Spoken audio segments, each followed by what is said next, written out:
বন্ধুরা, আজকে আপনাদের মাঝে একটি 48 ভোল্ট চার্জার নিয়ে চলে আসলাম। তো এটা হচ্ছে ভ্যানের একটি চার্জার। তো এই চার্জারটা আমি এখন 48 ভোল্ট এখন আছে, আমি এটা এখন হচ্ছে 12 ভোল্ট রূপান্তরিত করব। অনেকেই আছে না আপনারা যে একটা ব্যাটারি দিয়ে বাড়িতে বিভিন্ন লাইট ফ্যান চালাতে চান, তারা কিন্তু এই রকম একটি চার্জার আপনি 12 ভোল্ট তৈরি করে নিতে পারবেন। আমি কিন্তু 12 ভোল্ট এটা তৈরি করে দিতে পারি। এই যে আপনাদের যদি দেখাই, এটা কিন্তু 48 ভোল্টের, এটা কিন্তু 48 ভোল্টের একটি চার্জার, যেটা ভ্যানের চার্জার থাকে, অটো ভ্যানের চার্জার থাকে, সেই অটো ভ্যানের এটা হচ্ছে চার্জার। এই চার্জারটা আমি হচ্ছে 48 ভোল্ট আছে, এখন আমি এটা 12 ভোল্ট তৈরি করব। আগে 4টা ব্যাটারি চার্জ দিত, এখন একটা ব্যাটারি চার্জ চলবে এই সার্কিটটা দিয়ে। তো কিভাবে আমি এটা কি প্রসেসে তৈরি করি, কিভাবে 12 ভোল্ট তৈরি করি, একটা ব্যাটারি চার্জ দেওয়ার সিস্টেমটা তৈরি করি, সেটা আপনাদের মাঝে তুলে ধরার চেষ্টা করব। তো আমার সাথে থাকলে অবশ্যই আপনারা এটা জানতে পারবেন। তো অবশ্যই আমার চ্যানেলের সাথে থাকুন। এই চার্জারটা যদি আমি 48 ভোল্ট থেকে 12 ভোল্ট এক ব্যাটারি চার্জার তৈরি করি, তাহলে কিন্তু প্রথমত আমাদের এই যে ট্রানজিস্টর আছে, এটা মসফেট ট্রানজিস্টর, এই ট্রানজিস্টরটা খুলে ফেলতে হবে। আমি এই ট্রানজিস্টরটা খুলে ফেলব এবং এইখানে একটা আইসি আছে, হ্যাঁ, এই আইসিটাও খুলে ফেলব। দেখাচ্ছি আপনাদের ভিতরে, এই দেখেন একটা আইসি দেখা যাচ্ছে, সেই আইসিটাও কিন্তু আমি খুলে ফেলব। আমার সাথে থাকেন, অবশ্যই কিভাবে এটা তৈরি করে দেখতে পাবেন। বন্ধুরা, আমি এই ট্রানজিস্টরটা খুলে ফেলবো। এই যে ট্রানজিস্টর, এটা কিন্তু আমি এই যে খুলে ফেলবো, ঠিক আছে। এই ট্রানজিস্টরটা খুলে ফেলতে হবে। এইখানে যে আইসিটা আছে, এই আইসিটাও কিন্তু খুলে ফেলবো, এই যে আইসিটা আছে। তো এইগুলা আমি খোলার পরে আপনাদের মাঝে আমি বিস্তারিত দেখাচ্ছি যে কিভাবে এটার কাজ করতে হবে।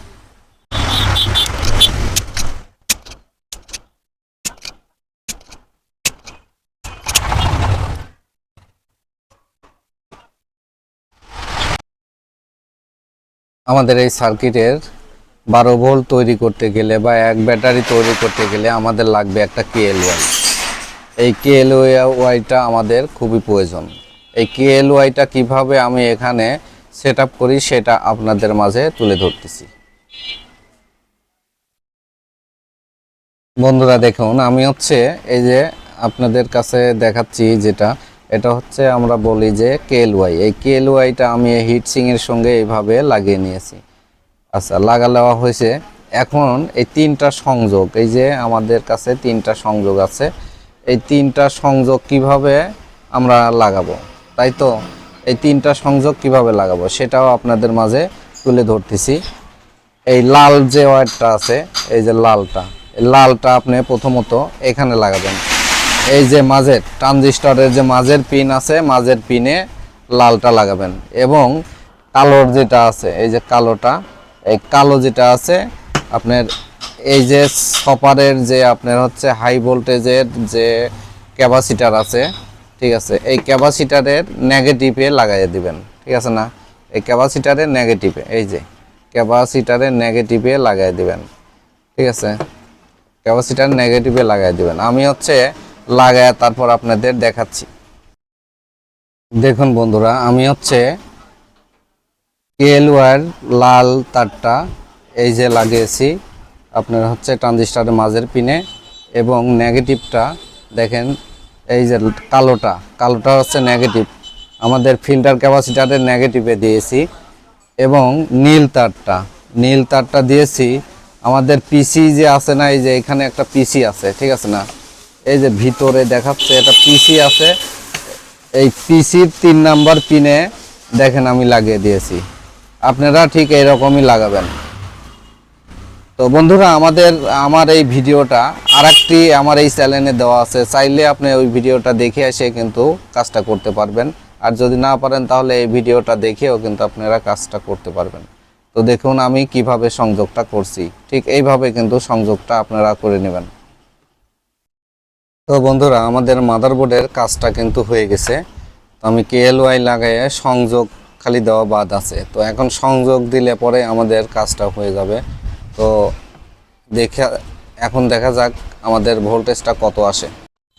তো বন্ধুরা, আরেকটি সংযোগ আমাদের বাকি আছে, সেটা হচ্ছে এখানে একটি ডায়োড থাকে। মানে দেখতে মনে হয় যে এই যে ডায়োডটা, এটা দেখতে মনে হয় যে ট্রানজিস্টরের মতো, কিন্তু আসলে এটা ডায়োডের কাজ করে। তো সেটা আমি সেই লাইনটা, এই সপারের সেই লাইনটা দেখেন, সপারের সেই লাইনটা কিন্তু আমি এই মাঝখান দিয়ে কাটিয়ে দিছি, এইখান দিয়ে কাটিয়ে দিছি। কাটিয়ে দেওয়ার কারণ হচ্ছে এই আমার সপারের যে লাইনের সংযোগটা, এই সংযোগ থেকে আমি হচ্ছে ভোল্টেজটা বের করব না, আমি বের করব এই যে 1 2 3 এই 3 নাম্বার কানেকশন থেকে। ঠিক আছে, এই 3 নাম্বার থেকে, এই সপারের 3 নাম্বার লাইন থেকে আমি এইখানে একটা কানেকশন দেব। এই কানেকশনটা কিভাবে দেব সেটা আপনাদের মাঝে দেখাচ্ছি। 1 2 3 এই সপারের 3 নম্বর লেগে থেকে একটা সংযোগ নেব। এই যে 3 নম্বর থেকে একটা সংযোগ নিয়ে এই যে এখানে একটা ট্রানজিস্টর আছে, এটা ডায়োডের মতো কাজ করে, সেটার সাথে এখানে সংযোগ করে দেব। দেখেন, এই যে যেভাবে আমি করলাম ঠিক একই নিয়মে আপনারাও করবেন। দেখেন সংযোগটা কিভাবে করলাম, কত নাম্বার পিন থেকে কত নাম্বারে দিলাম। 3 নাম্বার পিন থেকে ডায়োডে কিন্তু আমি সংযোগ করছি, এইভাবে কানেকশন করবেন। তো বন্ধুরা, আমাদের এই যে কেএলওয়াইটা কিন্তু লাগিয়েছি। তো কেএলওয়াইটা নেগেটিভটা, ঠিক আছে, যে আমাদের ফিল্টার ক্যাপাসিটার আছে, যে ফিল্টার ক্যাপাসিটার আছে, এই ফিল্টার ক্যাপাসিটারের নেগেটিভ পয়েন্টে আমি এই কালো তারটা লাগিয়েছি, এবং লাল তারটা দেখেন ট্রানজিস্টরের মাঝের পয়েন্টে লাগিয়েছি। আর এই যে নীল কালারের তারটা পিসির 3 নাম্বার পয়েন্টে আমি লাগাইছি। দেখেন ভালো করে দেখে কাজটা করবেন। আচ্ছা, এইদিকে যে আউটপুট, আমাদের যে আউটপুট সেকশন আছে, আউটপুটে যে 12 ভোল্ট আমি এক ব্যাটারি সিস্টেম তৈরি করলাম, এটা কিভাবে দেখেন, এই যে 1 2 3 নাম্বার লেগ থেকে আমি কিন্তু ট্রানজিস্টরের এই লেগে লাগিয়ে দিয়েছি। এখন এখান থেকে একটা ভোল্টেজ পার করবে, আর এইখানে কিন্তু একটা কাটিং করে দিয়েছি, কারণ এই সপারের এখান থেকে দিলে বেশি ভোল্ট বের হবে, এখান থেকে দিলে কম ভোল্ট বার হবে, তার জন্য আমি এখানে কাটিং করে দিয়ে এই সংযোগটা এখানে দিয়েছি। তো বন্ধুরা, আমাদের সংযোগটা একদমই ক্লিয়ার হয়ে গেছে। দেখেন, এখন যদি আপনাদের দেখাই ওই পাশে যা দেখেন, আমাদের ইন্ডিকেটরটা কিন্তু এখন কাজ করতেছে। তো এখন আমাদের ভোল্টেজটা চলে এসেছে। তো আমরা ভোল্টেজটা মাপিয়ে আপনাদের দেখাচ্ছি যে আসলে কত ভোল্টেজ এখানে আছে, দেখাচ্ছি। বন্ধুরা দেখুন, আমাদের ভোল্টেজটা চলে এসেছে। আমি হচ্ছে ভোল্টেজটা ধরছি, দেখেন আমাদের মিটারে কাঁটায় কত ভোল্ট আছে। এখানে 25 ভোল্টের একটু বেশি আছে। তো এখানে আসলে আমরা 12 ভোল্ট বলতে বুঝাই যে এইটা যে 25 ভোল্ট দিলে তবে এটা অটোর কাজ করে। এমনি 12 ভোল্ট দিলেও চার্জ হয়, কিন্তু 25 ভোল্টের উপরে যদি দেওয়া হয় তাহলে এই অটোটা সুন্দরভাবে কাজ করে এবং ব্যাটারির চার্জিংটা অনেক ভালো হয়। যার জন্য আমরা হচ্ছে একটু 25 ভোল্ট প্লাস দিয়ে রাখি, যাতে ভোল্টেজটা বেশি হয় বা ব্যাটারিটা ভালো মতো চার্জ ওঠে। সেইভাবে কিন্তু আমি এটা সংযোগটা দিয়ে থাকি। আর এটা অটো কানেক্ট করে, ঠিক আছে, ব্যাটারিতে যখনই লাগবে তখনই দেখেন এই যে ফ্যানটা কিন্তু কাজ করবে। আপনাদের মাঝে আমি সেটাও তুলে ধরছি। বন্ধুরা, আমাদের কাজটা সম্পূর্ণ হয়ে গেছে। দেখেন দুইটা লাইট কিন্তু জ্বলতেছে, হ্যাঁ, কিন্তু এখন দেখেন ফ্যানটা কিন্তু চলতেছে না। আমি যদি এখন দেখেন, এটা কিন্তু একটা 12 ভোল্ট আপনার হচ্ছে ব্যাটারি নিয়েছি। আমি এখন সংযোগ দিয়ে দেখাবো যে আমাদের কাজটা হয় কিনা। দেখেন অটো কিভাবে কাজ করে, একটু খেয়াল করবেন। দেখেন, আমি কিন্তু ব্যাটারিতে সংযোগ দেওয়ার সাথে সাথে কিন্তু সেই ফ্যানটা কিন্তু চালু হয়ে গেছে।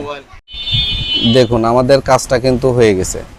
এখন কিন্তু আমাদের দেখেন লাল বাতি, দুইটাই কিন্তু লাল বাতি জ্বলছে, তার মানে এদিকে ফ্যানটাও চলতেছে। আমার এখন কিন্তু চার্জটা হচ্ছে। দেখেন, এখন যদি আমি এইখান থেকে যদি লাইনটা খুলে দেই ব্যাটারি থেকে, দেখেন সবুজ বাতি কিন্তু জ্বলে গেছে। এইদিকে দেখেন ফ্যানটাও বন্ধ হয়ে গেছে। তো এইভাবে কিন্তু আমাদের এই চার্জারটা তৈরি করি আমি। তো এইভাবেই অটো কাজ করে। তো দেখেন, আগে যেভাবে আপনি 48 ভোল্ট ছিল এটা, আমি এখন 12 ভোল্ট এক ব্যাটারি রূপান্তরিত করছি। এরকম 4টা ব্যাটারি চার্জ দিতেও এই চার্জারটা, এখন কিন্তু সে একটা ব্যাটারি চার্জ করতেছে। ঠিক আছে, এই মেশিনটা দিয়েই, মানে এই সার্কিটটা দিয়েই এখন একটা ব্যাটারি চার্জ করতেছে। তো আপনারা এইভাবে দেখে আপনারাও কিন্তু এভাবে তৈরি করে নিতে পারেন। তো আমি সেটিং করে দেখাচ্ছি। বন্ধুরা, আমাদের কাজটা সম্পূর্ণ হয়ে গেছে। আমরা কিন্তু এটা ক্যাসিংয়ের মধ্যে আটকে দিয়েছি। তো এটাই ছিল আমাদের কাজ।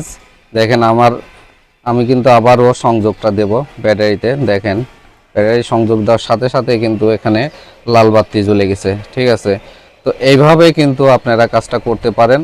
আর যদি ভালো লাগে, অবশ্যই আমার এই ভিডিওটা দেখে যদি কোনো উপকারে লাগে বা ভালো লাগে, তাহলে অবশ্যই একটা লাইক আর একটা শেয়ার দিয়ে যাবেন।